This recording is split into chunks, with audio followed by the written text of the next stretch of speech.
Magandang hapon. Si Bagyong Leon or Tropical Storm Leon ay nasa 735 kilometers east of Casiguran, Aurora or 780 kilometers east of Itiagi, Isabela. Lakas ng hangin ay tumaas at umabot na sa 95 kilometers per hour near the center.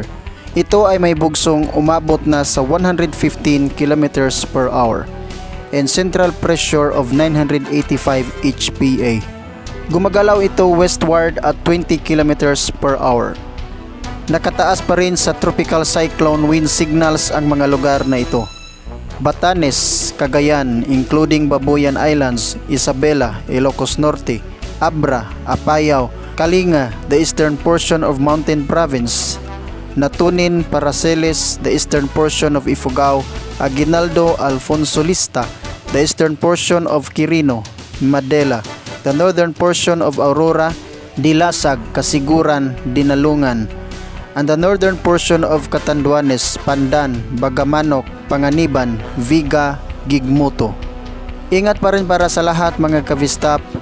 At hanggang dito lang muna ang ating ibibigay na report. Maraming salamat. Huwag kalimutang mag-subscribe, mag-like sa ating video, and God bless.